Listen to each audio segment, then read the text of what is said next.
Mike, Lynn, Memorial League 2015, Week 2, or is it Week 1? Power Rankings. Brought to you by Florida Gun Supply.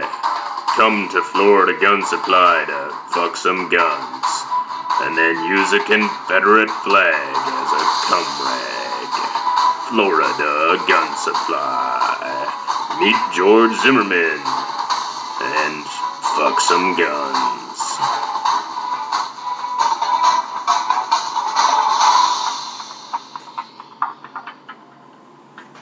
Welcome to the first ever Mike Lynn Memorial League Power Rankings. I realize I put Week 2, but we're in between weeks here.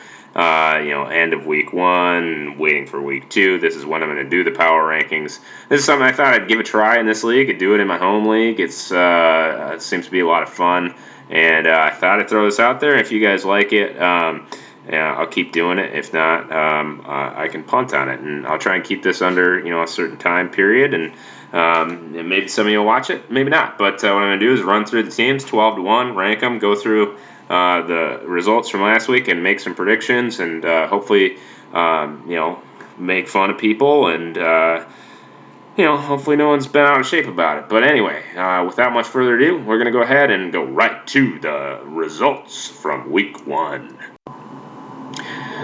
Weapons of Matt's Destruction took a nasty defeat to Stuntcock. Travis Kelce did you in, but even without him in the lineup, Stuntcock gave you a welcoming to the league with a thorough 38-point destruction. Logan's Heroes took down the Meat Eaters, who made some lineup decisions that, were reminiscent of me, quite frankly. For shame, Dave. Tommy's Terminators took down Juchi's Giant Jocks, 88-47. A thorough defeat. Rob Gronkowski, biggest difference maker in all of fantasy football in Week 1 and probably every week from here until the end of time. Checks in with 23.88 points. Team Mangravy defeats the Homies. Is that from CB4? Anyway, that avatar. 51-40.7. Stern Rake takes down Injured Reserve, 58-45, on the back of fantasy stalwart Matt Bryant and his 14 points. Yesterday's Corn defeats Manatwork, 81-47, behind 21 points from Tom Brady. Those are your Week 1 results. Congratulations to the winner. Better luck next week to the losers. Number 12, Juchi's Giant Jocks. Sean, somebody had to be worst. I'm afraid your team is old and smelly because desperation is a stinky cologne. Jarvis Landry is your best wide receiver, and his touchdown came via special teams. Your two tight end lineup features one Martellus Bennett, who I'm afraid will be picking up fantasy scraps left behind from Matt Forte and Alshon Jeffrey, and it won't be enough to power you to many victories. You are number 12. Number 11, the Homies, a family theme. What even is a running back, Todd? A disastrous start. And the run and shoot is, it doesn't work anymore. Ask June Jones, the recently fired from SMU June Jones. Well, I guess within the last calendar year, anyway. And with the Dez injury and the potential for a Calvin injury, I'm not sure you'll be able to field a lineup through the bye weeks. So you might have to do something desperate and trade away Dez, my second favorite player in the league. Anyway, all joking aside, your team does have some really good wide receivers, just no running backs. And Cam could always put it together and score a lot of points or something. But I just don't know that week in and week out, going with 4 wide receivers is necessarily the way to go. And if anyone could test it, it's you with the lineup that you have. But not sure it's going to work. You're number 11.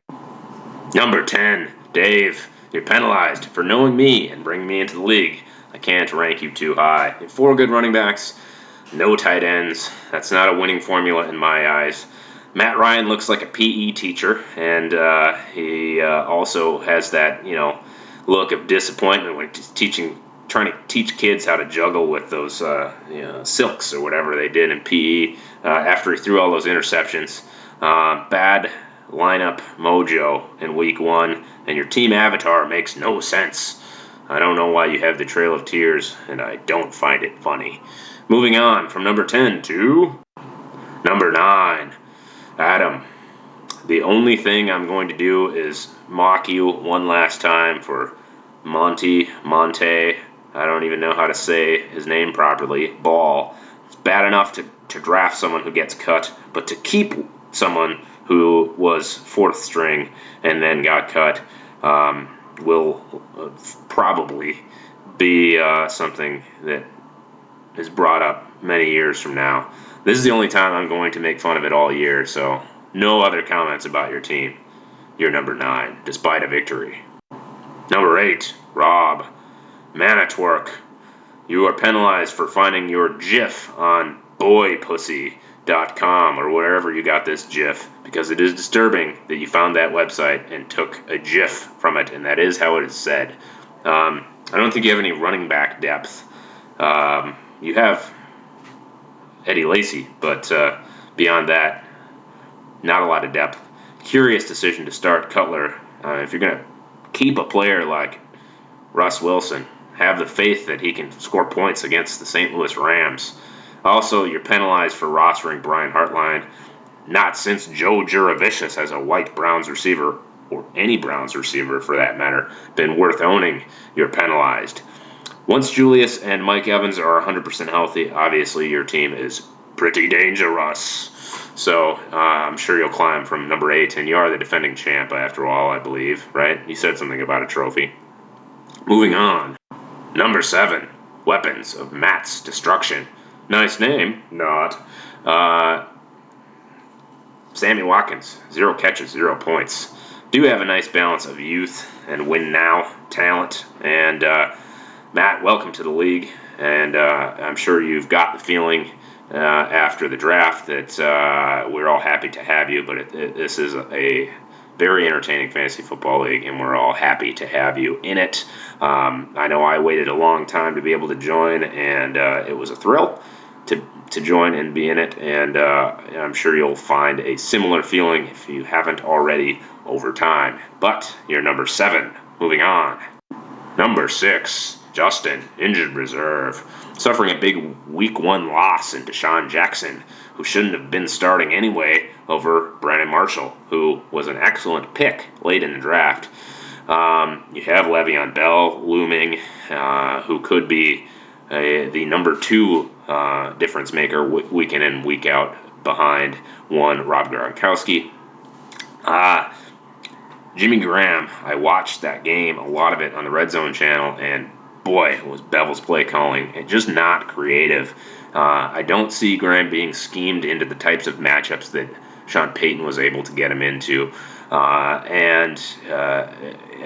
He could still have a good year, but that's the biggest threat to your team's performance, aside from AP game flow. Who would ever thought that the best running back talent in all of football, I suppose behind Bell now, would have to worry about game flow? But if he can't pass block and the Vikes' run defense is bad, he's not going to be in the game to get you points. So perhaps that's a year-long theme, perhaps not. Something to keep an eye on. You are number 6. Number 5, Team Mangravy. Lou, I almost forgot to rank you. But by the time I realized I almost forgot to rank you, you actually slotted in fairly well. There are a few players who I thought we would end up regretting not picking. And then I noticed that Carlos Williams was on your team. So good pick. Could be sneaky good. And after LaShawn gets dumped by the Bills in the offseason, you may end up with Carlos in your top 5. I wonder what happened with Lamar Miller and Joe Philbin, because Lamar Miller is a very talented player. I like him a lot, but he just did not get the touches I thought he would, and I don't think the Redskins are that good. So I don't know if he kicked Philbin's dog or what. Pretty good team. I do think you're hurting at wide receiver, so we'll see if that becomes an issue for you. But Lou, you are number 5. Number 4, Jeremy, Logan's Heroes. LaShawn McCoy might be washed. I'd be concerned that Bowie Dixon and Carlos Williams scored touchdowns, and that Greg Roman has a history of using multiple running backs. That said, Julio Jones definitely not washed, and as much as I like Dirk Cutter's 4 vertical offense that he was in last year, I think Kyle Shanahan's West Coast offense may be an even better fit because Julio Jones with the ball in his hands earlier is a good thing, and he is dynamic after the catch. You are 3 deep at tight end. There are 2 teams I see after week 1 that are perhaps desperate for a tight end, Todd and Dave, so maybe some trade bait there. I do have to be critical of your decision to bench Buffalo defense after keeping them. I don't believe in keeping defenses, and if you're going to do it, for God's sake, start them. Even if Houston defense is okay, I think you got a little too cute there. So anyway, Jeremy, you're number 4. Number 3, yesterday's corn. Walden. Brady was fantastic, but you did get 17 kicker points, so probably not repeatable.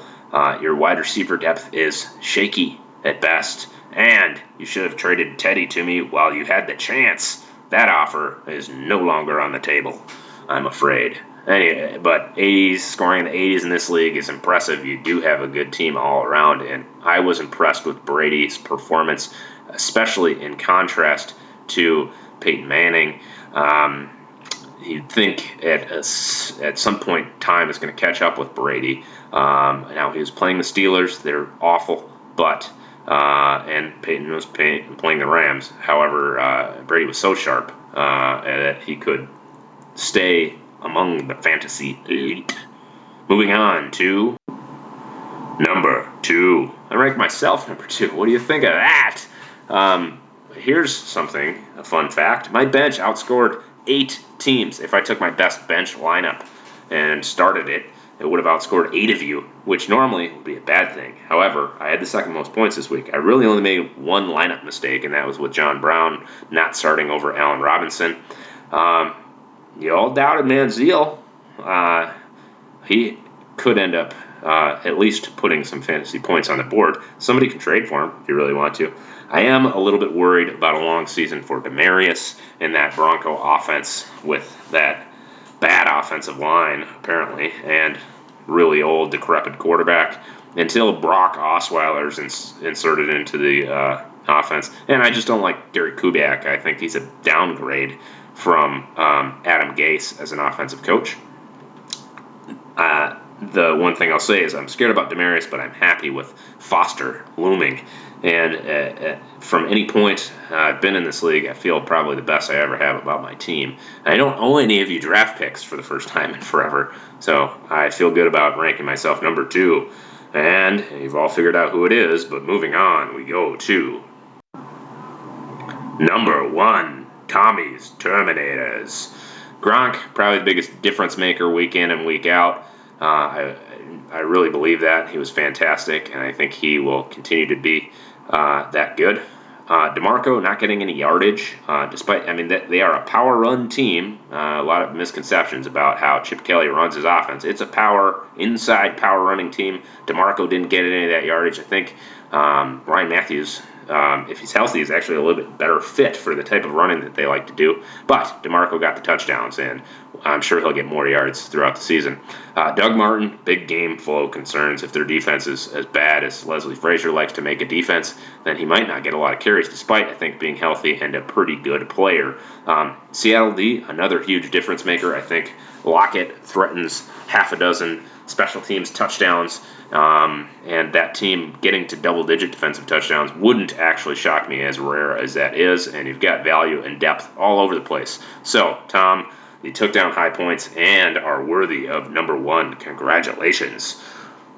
They don't really give out awards for being number 1 in week 1, but it's fun nonetheless. So, we're going to move on. I'm going to do my little prediction segment. We're going to get out of here in under, hopefully, 17 minutes. I've already gone longer than I normally like to. So without too much further fanfare, we are going to go ahead and take a look at what I think's going to happen.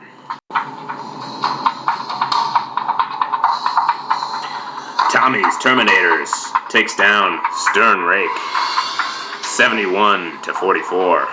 The Meat Eaters defeat Injured Reserve 66-47. Yesterday's Corn throttles Stuntcock 64-49. Logan's Heroes with the 83-41 victory over Juchi's Giant Jocks. Mana Turk ekes out a victory over Team Mangravy, and Weapons of Matt's Destruction gets his first MLM win over the homies.